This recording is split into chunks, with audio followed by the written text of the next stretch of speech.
Hey guys, what's going on? Today we're going to be looking at what is, in my opinion, the best looking Mercedes CLS. So what we got here is we're just going to look into the Mercedes website and we look at the current generation CLS right now. It's going for about $70,000.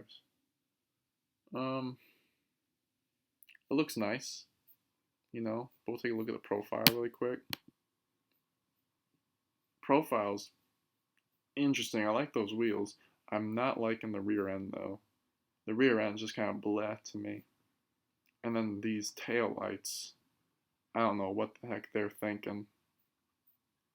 So we are going to take a look at the CLS generation that I do like. We have switched here to the iPad, and I'm going to take a look at what I think is the best generation CLS. And this photo is not the best one here. But I think the best generation CLS is the 2006 to 2010 model, okay? I mean, even though it's an old car, I think it's just aged beautifully. The overall profile is pretty nice. I disagree with it having a traditional trunk, but you can't really do too much about that. It's very clean because side profile, you have just one line that goes all the way through the whole piece of the car and connects with the taillights. You have a very slim window, greenhouse. The hood kind of droops drastically through the front there, so maybe could have done that a little differently. But overall, the look of this vehicle is very nice, and I only really have 2 or 3 complaints with it. Body style, I believe this Mercedes was kind of the pioneer in the type of body style like this. It gave way to the Audi A7, the Porsche Panamera, and then eventually my favorite Mercedes right now, the AMG GT 4-door sedan. But if you look at this first 3/4 view, you have your headlights up here starting, small little grille. I think this grille could have been done maybe a little better.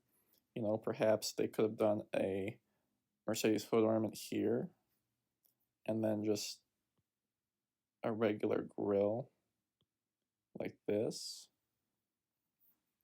And I don't think they had the AMG grills out yet, so they didn't have those vertical line ones just yet.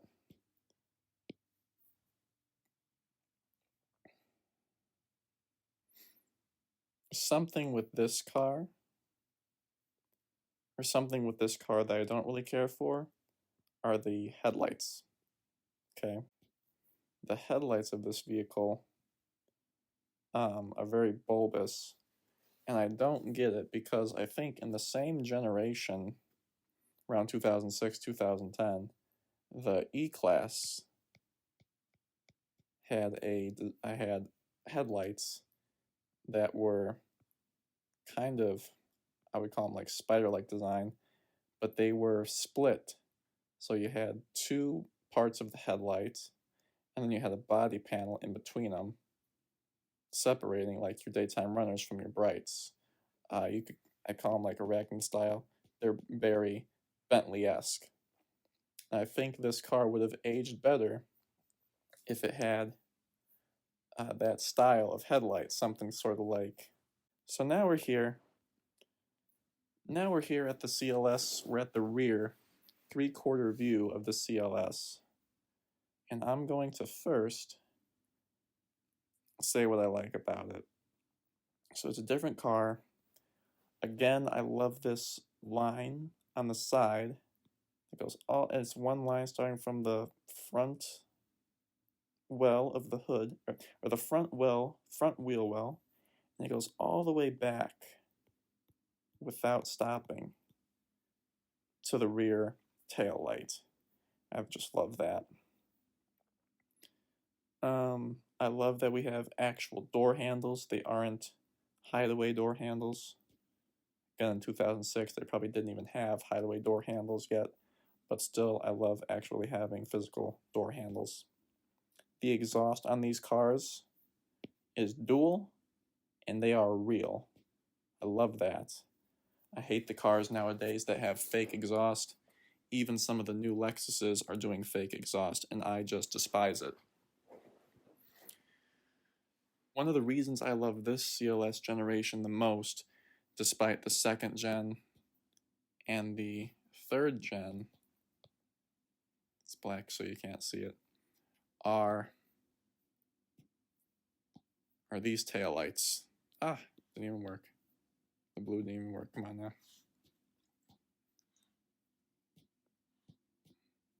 Are these taillights. I just love these taillights because it gave way to that Mercedes design language where they were going kind of vertical with their taillights, with the like 2015, 16, all the way up to about 19 with their cars. They were kind of taking a tall approach rather than a long and wide approach. And I think that tall approach, that y-axis emphasis, works better with Mercedes than those new x-axis, those new long and thin kind of taillights where they go like this. Okay, I think it works sort of well on the AMG GT, but on the new generation CLS, I don't really care for it. So I love these taillights. They've just aged very nicely, and of course you can get aftermarket ones. You can black them out. You can do whatever. I think you can make them into LED. So these taillights, these little triangle ones, where it's kind of that starting that design language of that y-axis emphasis for Mercedes, I just love those. Something I do not really care for in this car, again, it's a four-door coupe sedan, and they were thinking of a traditional sedan with a trunk and not a hatchback opening. So you see the C-pillar goes down a bit, and then it jots out to allow space for the trunk. And if you look on the side profile of this vehicle, it's a very nice side profile in like 80% of it, but I always am brought back to this, to the tail end, because it looks a little bit off to me. I think it could have been done a little better, but for what it does, I could probably live with it. Looks like we got an integrated spoiler. Love that. I'm going to change it a bit. Another thing about this car is the fact, let me take all my blue out of here, take my drawing out, and then even my little dot here.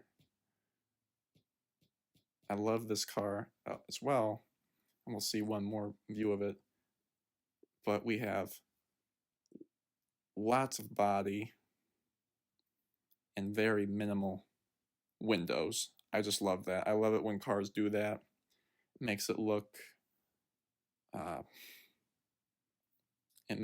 meaner. It makes it look more like a concept car, and even it makes it look like I'm more safe in my vehicle too, because you can only maybe like see my head popping out here, and the rest of my body's under here, and it gives it a more slimmer, athletic look, I think. One more thing about this car is the way that the designers built it and drew it out that I like, is even though it's standing still, it looks like it's, I don't know, hitting the wind, or it's lurching forward. It's moving even though it's stagnant right now.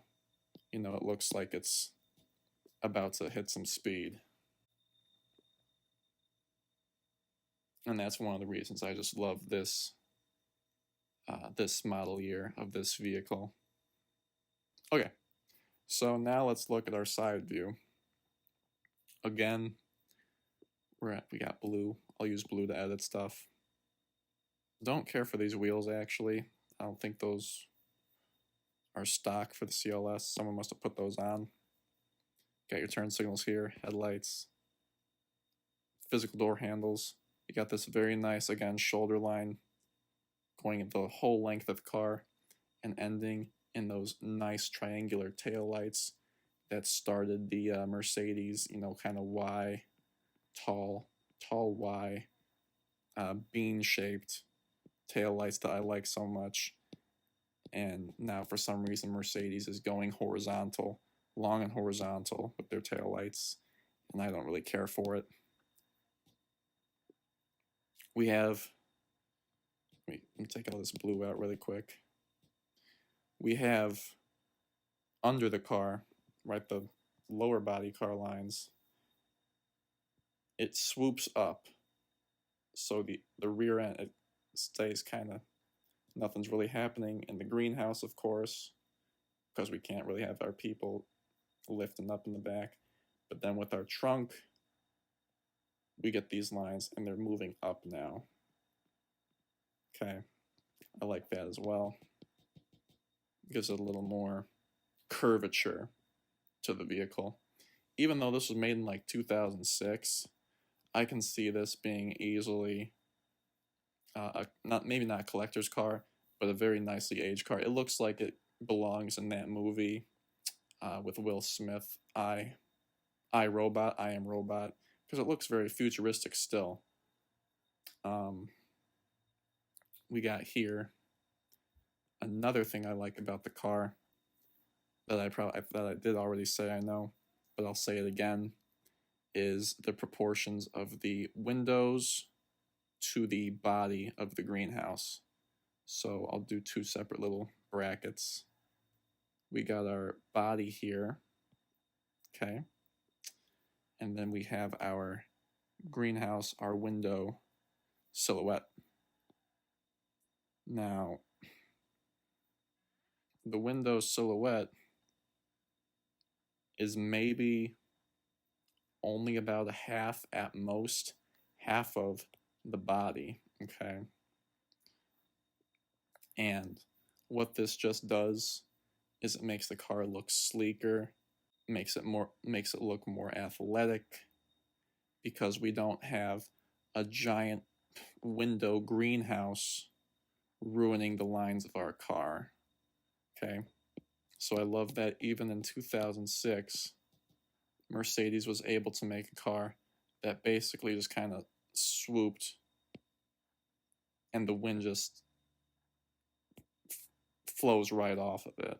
I just love that they were able to do that so early, and they brought this kind of trend of having small windows that are still functional, and then that large body panel of the car, because it just makes it look more sporty, more athletic, and actually it makes it look shorter.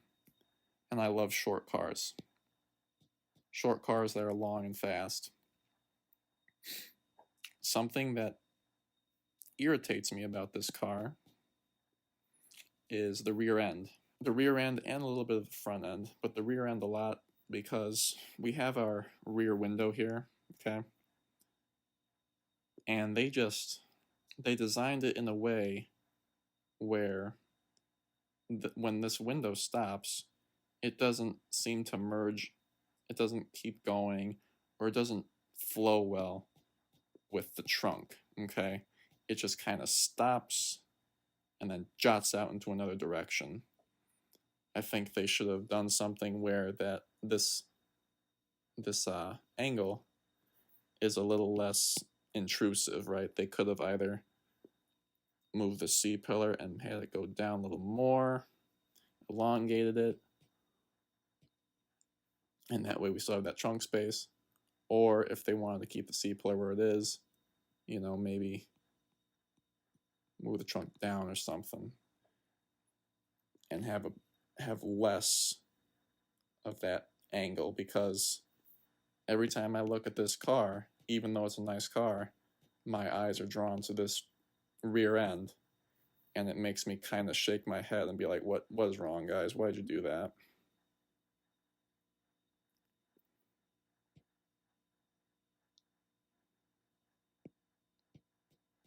So this tail end, or not the whole tail end, but this trunk, the trunk design gets an F. Okay, F minus. It's, my eyes go there all the time. It's very noticeable. Something else that's very noticeable with this car is the fact that its front hood is so gosh darn low.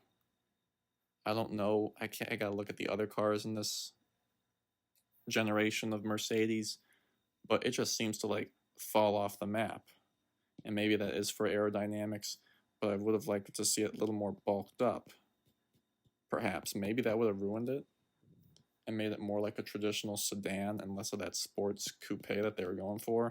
So maybe they should, maybe I'm wrong on that, and I very well likely am.